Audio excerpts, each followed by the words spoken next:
And thank you so much for joining us here on Live Now from Fox. During that first vote, you cast your ballot for Kevin McCarthy, and of course, many others did the same. Maybe what was the reasoning behind voting for McCarthy, and are we surprised at what the way things shook out today? I was a little surprised that we had actually more people not vote for Jim Jordan that ended up not voting for Jim Jordan. I thought it was going to be between 7, 15. But there's up to 20 people that did not vote for Jim Jordan. Look, I voted for Kevin McCarthy. I have no problem with Jim Jordan. At least I didn't have a problem with Jim Jordan until we got all these pressure tactics from his supporters that actually don't help Jim Jordan in any way, shape, or form. And so I don't think it's going to get any easier for Jim. I know that there are some people that said they were going to be there for the first round, but you know, if he actually picks up votes, I'll be surprised, but I'm not a betting guy, so maybe he can do some other things. We started out with 55 people saying they wouldn't vote for him. Now he's down to 20, but I think the 20 are pretty solid in that they're going to vote for somebody else. Yeah, and I was going to ask that because as we go into the second vote, something Kevin McCarthy knows all about, multiple rounds of voting, does things change? And maybe how do Jim Jordan try to rally support there in that Republican side? I don't know, but you know, I think that he's tried to get everybody. I don't know his tactics, but look, when he called me, I said, "There's nothing that you have that I want, and so please, I don't want anything. I'm not asking for anything. I'm with Kevin McCarthy. I've already told him that from the get-go. We should have never been in this place. 8 Republicans lit the fuse, and then 208 Democrats provided the gunpowder to remove Kevin McCarthy from his position as Speaker. 96% of Republicans were voting for Kevin McCarthy, and 4% got him removed from office, and that's just not right. We need to go back to Kevin McCarthy, who's a great Speaker of the House. He's a great leader, and you can see that in our conferences whenever we get stuck or anything, even now as a Speaker Emeritus, that he kind of moves us in the right direction and gets us moving. He's the leader. He's the true leader. We need to get him back, and that's why I am sticking with Kevin McCarthy, and I will not be voting for Jim Jordan in the next round, or I don't see in the foreseeable future changing my vote. Yeah, and getting to 217 is going to be difficult, especially for Jim Jordan. You not voting for him. Maybe is there anyone on the Republican side that can reach 217?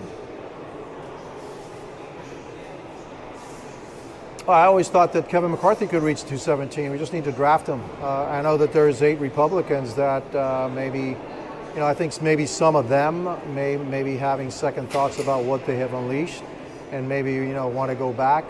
So, you know, I think we need to try that. But one thing we do need to do right away, if we can't do this, if we can't, you know, get a speaker either today or early tomorrow, we should give Patrick McHenry more powers to open the House.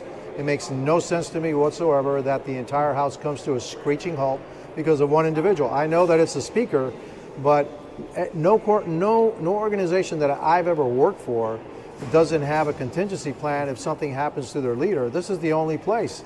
And lo and behold, it's in Washington. I guess it makes sense that it doesn't make sense, but we need to rectify that not only now, but we need to rectify it for a future Speaker who may be incapacitated due to injury or illness. We can't have the people's business stop just because of one individual. Yeah, and that will be interesting to see if that moves forward as well. Congressman, as we continue to move forward, you talked about pressure tactics. Maybe what are the conversations going on right now amongst some of your colleagues about this vote, and maybe what are the thoughts there? Is it uncertainty? Is it chaos? Maybe what's going on in a lot of people's minds?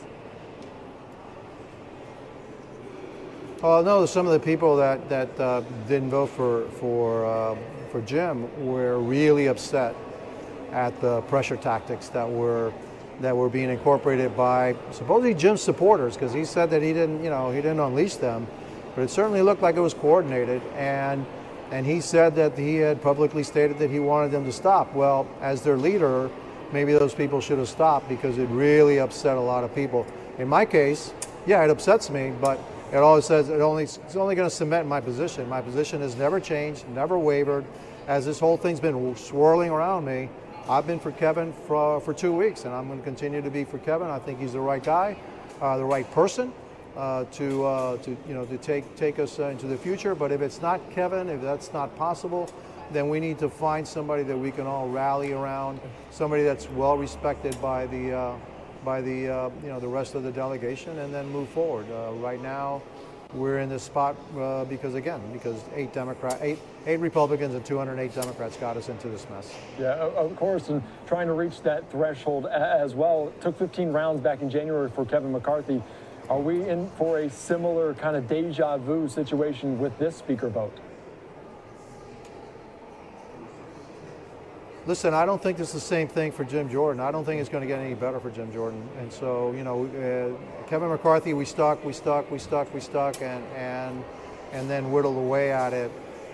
I'm not sure that this is going to be the same outcome. It may look like the same game, but I don't think it's the same game.